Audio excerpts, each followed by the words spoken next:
What do you think of when you hear the word millionaire?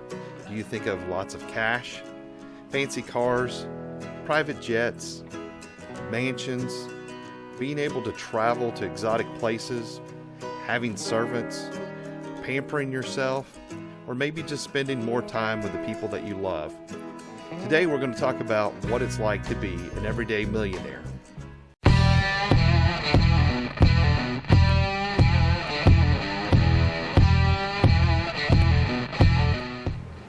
Hi folks, Paul Price here with Retire Rich with Real Estate, and today I wanted to talk to you a little bit about a book that I just read. I just finished this book by Chris Hogan. It's called Everyday Millionaires. And today I got my wife with me, and we were just going to discuss a little bit of some of the topics that he goes over in this book. Are you ready? I guess. Okay, this is my wife Heather, and we just want to talk a little bit about what we think about some of the myths and some of the concepts that they have in here. This book is almost a redo of an earlier book that was done by Thomas Stanley and William Danko back in the 90s. This is a book that I read back years and years ago. Same type premise of the book, basically talking about how people that might be living in your neighborhood you would never know are actually millionaires, and it talks about what their spending habits are and what kind of things that they do to become millionaires. So it's kind of interesting. But let's give us a little background on what we grew up from. We came from basically middle class backgrounds, both of us. And my father worked for a government contractor for 27 years, and we grew up pretty modest. And I had two sisters. And you want to tell about your growing up? Sure. I grew up very rural, around a lot of farmland and stuff. My dad actually worked for an automotive manufacturer for, I think it was almost 40 years, maybe by the time that he retired. My mom had a job at the local hospital. So, solidly middle class, where we grew up. Never wanted for anything, but probably, I would never have considered us millionaires, and who knows, at the time we might have been, just because of land and some stuff and things, but, just, never wanted for anything, like I said, but I wasn't driving a brand new car when I turned 16 or anything like that. So, and I kind of was in the same situation. My parents, they didn't pay for me to go to college or buy me a new car when I turned 16. It was like everything we got was pretty much earned, and the only time we got any real gifts or anything from our parents was usually on our birthday and Christmas, and so about twice a year, and that's just how it was. And we never, we understood that, and there wasn't any expectation if you went to the store that you're going to get them to buy anything for you or do anything like that out of the ordinary. So, I paid my way through college, and she had similar, so I'm a little bit different. Similar experience, but different. I was lucky enough, I went to a state school, but I did go to a university in my state, and my parents, I was lucky enough that my mom and dad had the ability to really pay for my 4 years. Of course, it's nothing compared to what it is now, which I think upwards sometimes of over $100,000 just for a state school was not that. I'm not going to tell how long ago it's been, but we of course didn't pay that amount of money and stuff, and I was lucky. While I didn't get a new car, I did get help, with the car, and my parents were paying some of the expenses, and we did do vacations and Disney and all that stuff. So I'm a little bit probably different than Paul in that realm, and that because there's only two of us, me and my brother, and we are about 8 years apart. So there's a lot of like only child stuff that happened there, with that. So we did have the ability. Again, that's why I would kind of call us just really solidly middle class. If maybe even in today's money, maybe a little bit on the upper end, and because we did have extras, and we could do what we wanted and stuff. And I did get things. If you talk to my mom, probably too much, right? So. Well, one of the things that I found kind of interesting in the book here, just looking through, he had 6 myths that he talked about as millionaires that most people believe about millionaires. And the first one he talks about is that wealthy people inherited all their money. That's the first myth.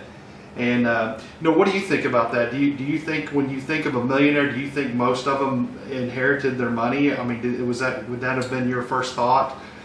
It depends probably on what time we're talking about, right? If you talk to me as a kid, I grew up in the, Dallas Dynasty era, that the stuff that you saw on TV, right? A lot of that was, I think, family wealth, right? Just generational wealth that they just really accumulated and stuff, But unfortunately, I don't have grandparents living or anything like that now, but I can surely tell you that, my grandparents really left little to nothing, right, for any of the children that they had, my mom or my dad. So, for us, for my parents, let me say that, right, it definitely was not anything, I think, that was inherited for them. I mean, again, they've had good jobs.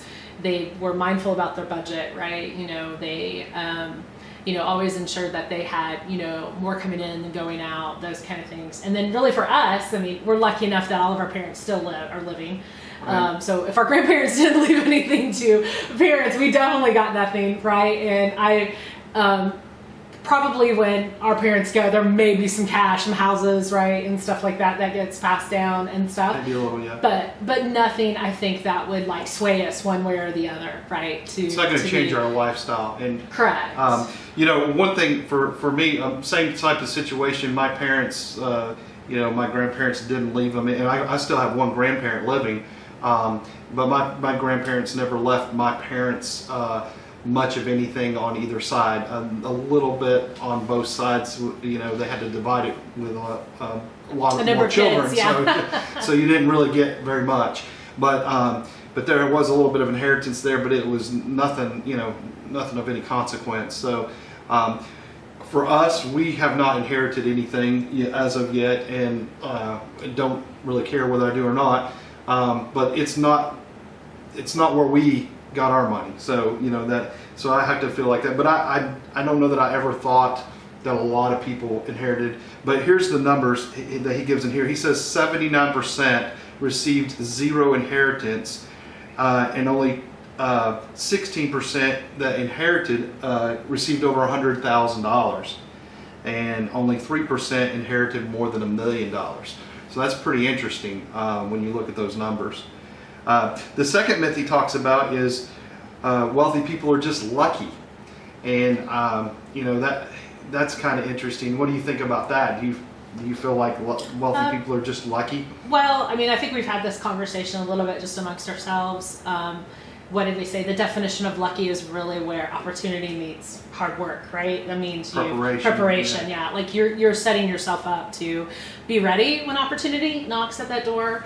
And I think both of us know other people, right, in our community that have.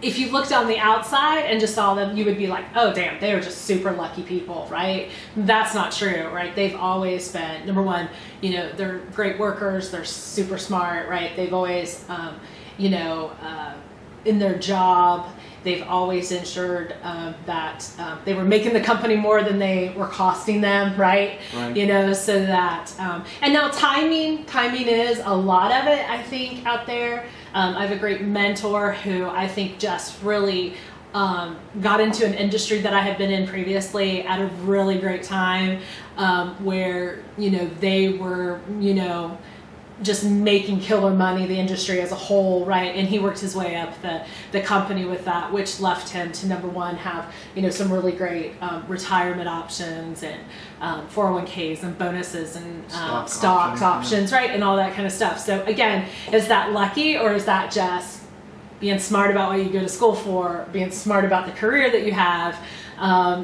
being a really great worker, and then that puts you in a position to take advantage of all the things that opportunities are out there. I think it's easier for people to think it's lucky, don't you think? I think so, and I think a lot of people, you see the TV shows where people win the lottery and all this stuff, but that's not really, how most people become wealthy. And in fact, there again, his numbers here, 76% of millionaires say that anyone in America can become a millionaire with discipline and hard work, and I think that's very true. I think we're proof of that. That we've that we have. Maybe not so much on the discipline side. Well, yeah. We've made our mistakes along the way, but I think that we have worked hard to get where we're at, and we don't, we don't live lavishly or anything like that. We've just Well, I saved think and too for invested us, and worked. just a little bit of personal is that we look at it. It's really providential, right? I think God's been a part of a lot of stuff that we've just we've definitely been blessed. Yes, that things have just kind of came and that to be able then and to pay that forward. And I do back to the lucky thing. I think though sometimes it's easier for a person who's unhappy maybe or unsatisfied to look at somebody and say they're lucky instead of being some introspective kind of like, what can I do to I admire that person. Gosh, I want that car. What can I do to get there to put me in the right spot? A little less of it just allows you to not have to take the responsibility for your actions, right? So you say, oh, it's lucky. Yeah. I think that's an easy way to look at it for some people. Yeah. The myth number 3 talks about is wealthy people make risky investments. And what he's talking about there is did you go out and do some kind of get rich quick scheme or something like that to become wealthy? And we can, I think, I can attest to the fact that what we've done in my business of doing real estate, it may seem like you're an overnight success, but it's been long years in the making. My first rental property I bought in 2002. And so, where I'm at now and where I was then is a whole different ballgame completely. And I think the same thing with her and her career and her job and everything. I'd say my risky investment was probably you. Still not sure it's going to pay off, but right? Kind of. I say that but it's kind of true. To some extent, in that we took down a path that, again, like Paul said, I was kind of lucky enough that I've had good jobs and made good money that Paul was able to kind of do things that were really, I'm much more of a like right now kind of person. Paul's very forward thinking, right? Where are we going to be? How do we get to, what's my goal? How do I get there? In truth, right. That wasn't an investment, right? We decided that for the family, as far as like right now, we're going to kind of live with me, one income and stuff, as opposed to really needing yours. Yeah, what she's referring to is, we've lived, especially early on, basically off her income, and we said we're going to live off one income, and the other income is going to be completely reinvested, and we're just going to try to use that for our future. And so everything that I've made has either been reinvested in buying more properties, or we put it in stocks or mutual funds, things like that. And as well as, she's invested in 401ks and things like that over the years. As everybody always says, don't pass up free money. So if the company was ever actually putting any money in, we always at least took advantage of that, match, so yes. the match, because that's just silly not to do that. But really, we've looked at, I think, kind of joked Social Security, whether it's around or not, like whatever, right? Because we kind of have said we don't think it'll be around. Kind of, I don't. So this has kind of been, the real estate, really our Social Security, our kids' college, and those kind of things. Like how do we get there? Yeah, and I think that I don't believe that people take most in back to what he was talking about here, that people take risky, make risky investments or to get rich quick. He talks about that's the next one is people take stupid risks to get rich quick. I don't think either one of those are very true with the millionaires that I know. I know several other people that are millionaires, and I don't feel like any of them have been very risky with their money. And his statistics here kind of prove that out. He says that basically 79% of millionaires reach their millionaire status through employer-sponsored retirement. That kind of surprised me. I did not feel that would be the case. I would have thought, because most of the millionaires I know either made their money like I did in real estate or in owning a small business or being a business or some kind of investing or some investments of some kind. That's what I would have thought more likely. But that's where a good portion of our wealth comes from, is from her 401ks and her investments in her retirement. So I do see how that's possible. Well, in the stock market too, I would say, right, in the past, let's look at it over, a 20-year period or something, really for baby boomers and stuff, have really, at least what's the return, the average rate of return, 8 to 10%, probably even higher, in some areas and stuff. So you could see how that money just does it. And start when you're young, right? That's a key. We have a daughter who is in her late teens, and we've really tried to talk to her about the importance of compounding interest. Because you really don't get it until you see the actual bank statement come, right? Right. And you can get it to say, okay, if you do it now, you only have to do it like 18 to 22, or right? That's some of the stuff that you can have, and then it gets to where And that was one thing that I did early on. My uncle and I actually, he actually told me, you need to invest in early on in some mutual funds and take, some savings and put it aside, and it's going to grow. And he's a multimillionaire, so I trusted his advice, and that's one thing I did around 21 years old. After we had that conversation, I opened up on his recommendation, and opened up an account and started doing that. And that helped us. When we got married, that was where I took the money out of that account to pay for our down payment on our first house. Yeah. So there was a lot of benefits there, and that during those 10 years or so before we got married and all that, there was a big run up because of the .com stock market. So the stock market was just really on fire.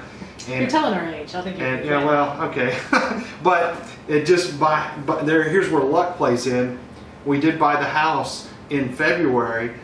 We closed on it, and in March the stock market crashed due to the .com bubble bursting. So we got our money out right at the peak of the market.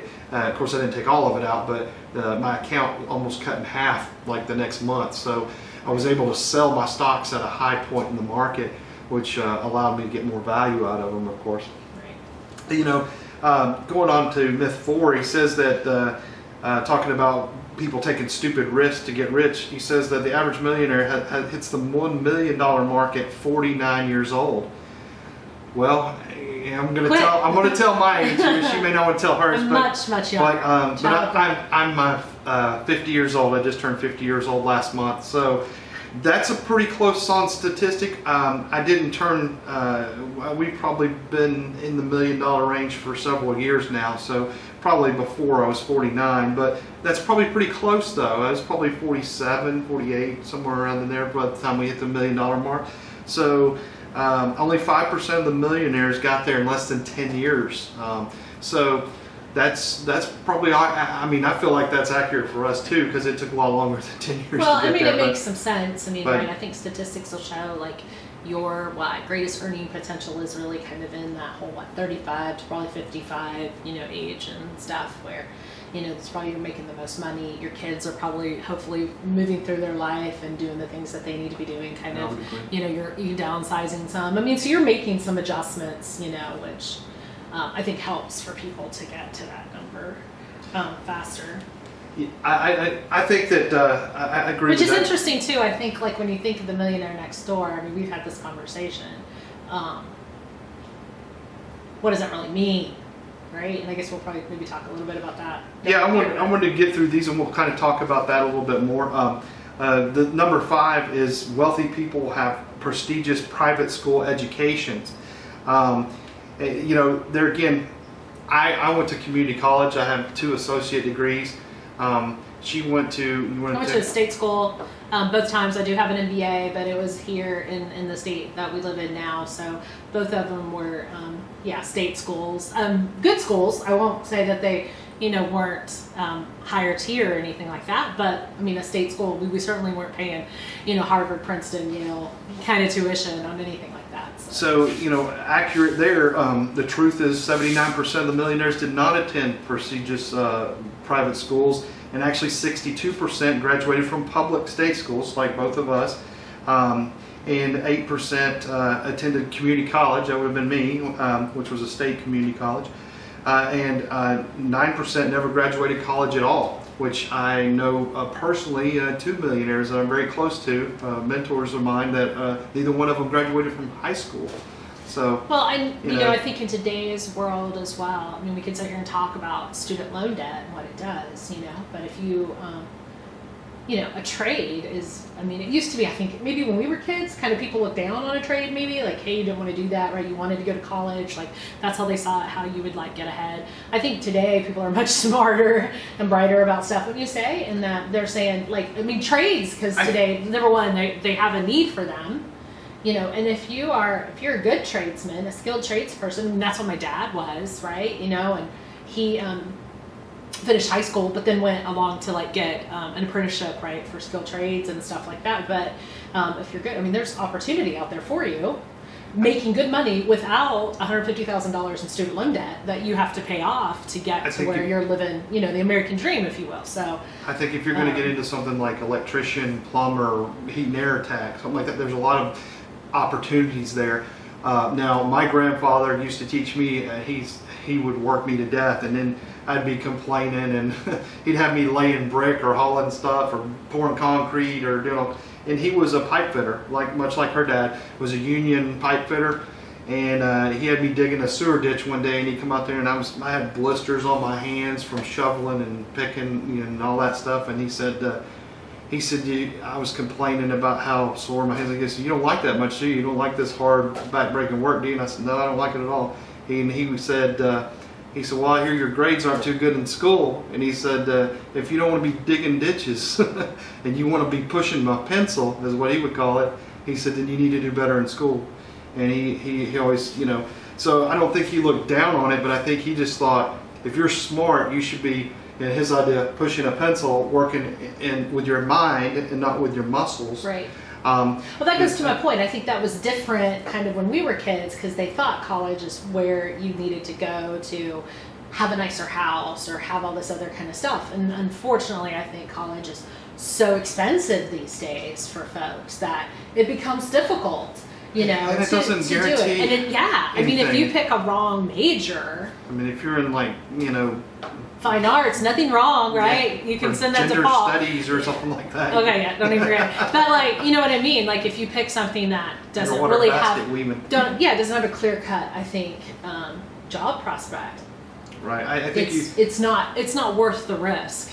Right. I think you have to be careful on what you pick as your major and what you're going to go after, Right. and have a goal and have a plan. I think But lot I think of people. this tells you that it doesn't really matter where you come from or where you're starting.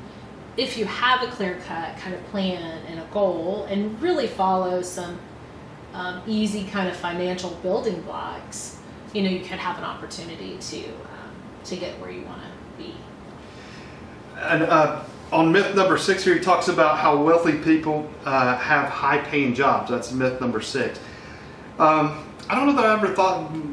I mean, I probably thought that that's possible. That some of these people, like doctors and lawyers, would be millionaires. I would think that's possible. I don't know. How would you feel about that? Would you think that myth would be true? I mean, Well, did you think that way? Well, sure, I guess.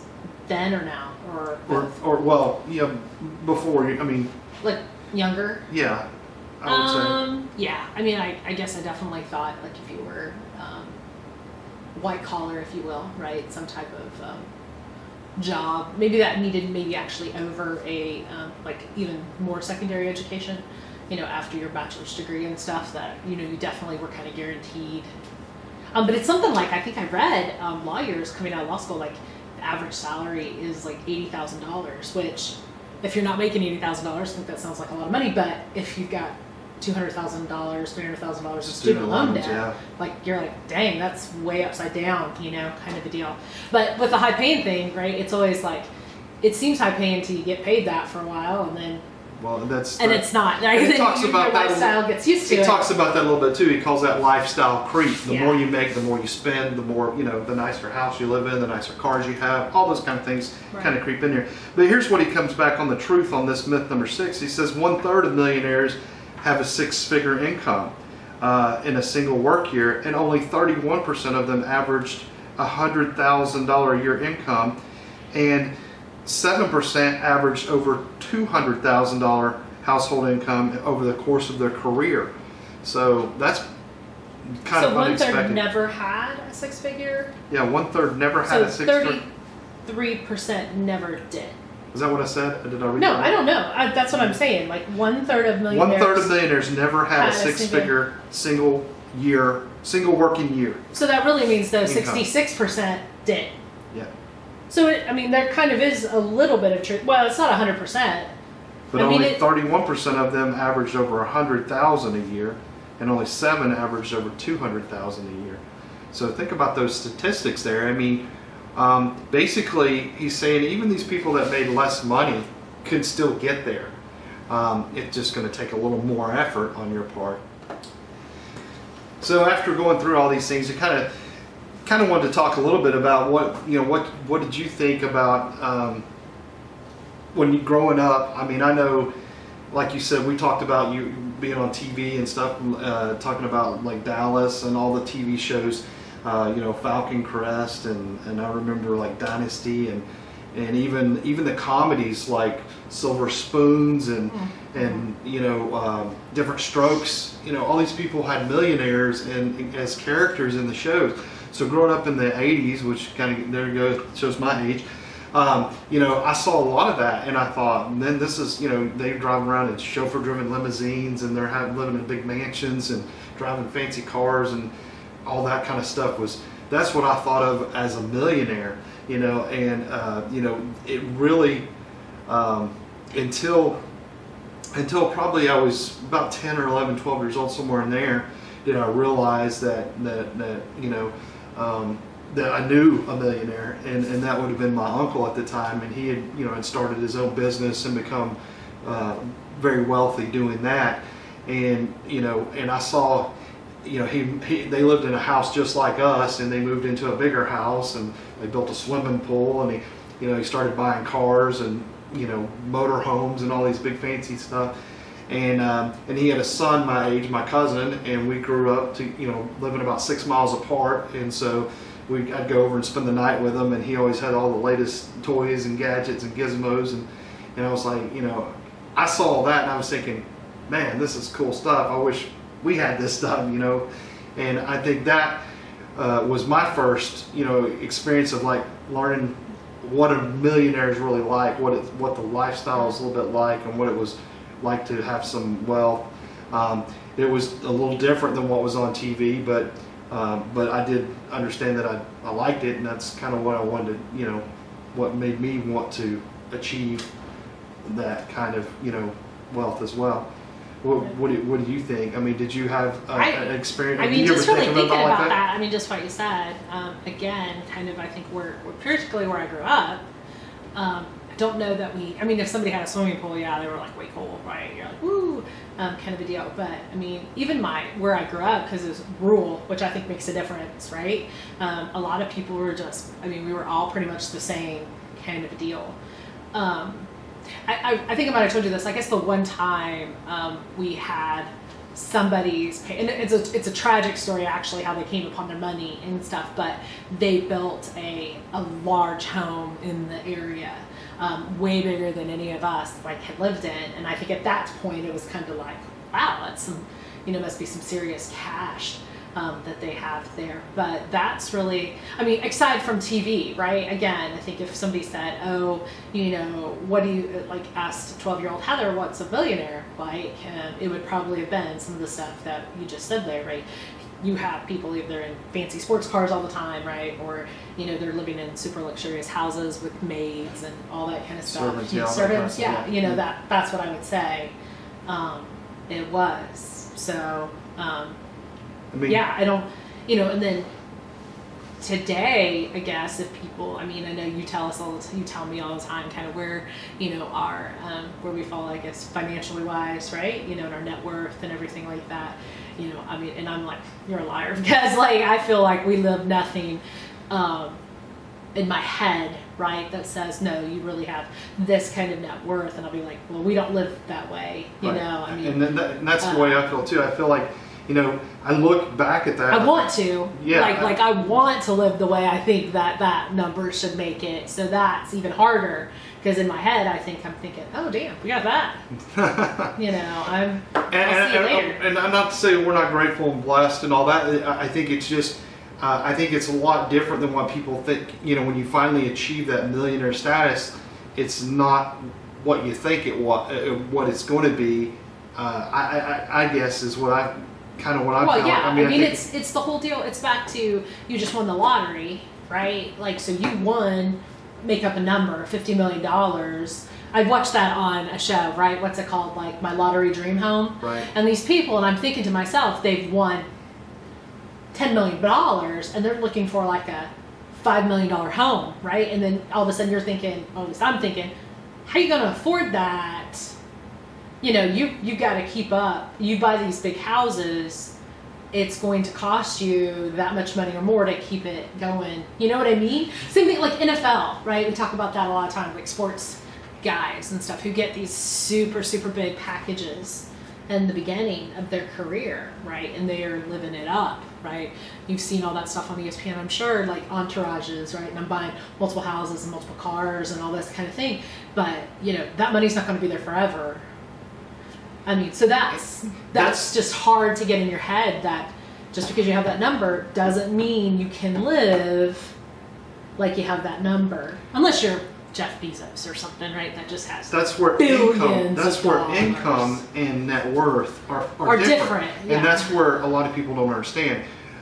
You can have millions in net worth and not have a huge income. Because if I was to, like I said, win the lottery and they give me, you know, we did a thing a few years ago where you pay like $100 for a chance to win this $1 million dream home. You remember that? Yeah. And you know, the lady who actually won one of those was on one of those lottery shows, and she won it, but she couldn't pay the taxes on it, so she had to sell it. So you think about that for a minute. If I win a house and it's worth $1 million and I don't owe anything, I don't have a mortgage, well then I'm a millionaire because I've got an asset worth $1 million and I have no technically liability. the government one, at least $100,000. Well, I'm just depending on where you're like. I understand what you're saying. Take the taxes out of it. You're technically a millionaire, but are you going to be able to pay the electric bill, right, the tax bill the next year, all the utilities and things that are, and the maintenance for like keeping the lawn up, and right. I mean, there's so much that's got to be done to a huge house like that. You know, it's going to be probably more than you can afford if you're just making $50,000-$60,000 a year out here with an average job and average salary. So net worth and income are totally different. You need to have a large income to support a lifestyle of where the servants and the cars and the pools and the mansions and all that. And it helps if you have the net worth too, but there's people out there that have a lot of income, like she's talking about, the football players and people like that go out and spend a lot of money, but then when that income stops, they don't really have anything to show for it. Because, they have no net worth. Yeah, they have no net worth. They haven't invested their money, they've spent it. And there's a big difference. And that's kind of what we're trying to make a point here is that, you know, net worth is great and it's interesting, and I think that's what they're saying here in both of these books is, you know, your Millionaire Next Door and your Everyday Millionaire. These are people that have net worth, but they don't have huge income probably, you know, and what we would see as like lavish, you know, lifestyles, because they've saved and invested properly, and so I think this does allow you to see that you can become financially independent, and I think when you get to a point where you're going to stop working and you can start living off the assets that you have, and in our case we have rental properties as our biggest asset, and they generate cash, so it's not like something that's just an asset that doesn't generate any income. So it does generate income that's going to be able to hopefully, you know, support us very well in our retirement. And we still got a ways to go for retirement, and I want to continue to invest and go forward with that. But I think it's an interesting look, and if you get a chance to look at either one of these books, it's a good read. It's a good, and it will change your perspective on what a millionaire is and what it takes to get to be a millionaire. So like I said, I recommend both of these books. Like I said, this is the newer one. This one was just released by Chris Hogan, Everyday Millionaires, and this is an older one, The Millionaire Next Door. They also did another book that I read also. It's called The Millionaire Mind, which is it talks more about the mindset of a millionaire. That is another good book too. But if you're interested in learning about this, you can read either one of these books. Or if you want to learn more about real estate investing, go to retirerichwithrealestate.com or check out our other videos. And please subscribe to our channel, and that helps us grow our channel and reach more people. So thank you for watching, and have a good day. Thanks. Thanks for watching. If you enjoyed this video, please press the like button. And if you'd like to see more, subscribe to our channel. And don't forget to hit the bell for notifications so you know when we release new videos. And if you'd like more information on real estate investing, go to retirerichwithrealestate.com. Until next time, I'm Paul Price, teaching you how to retire rich with real estate.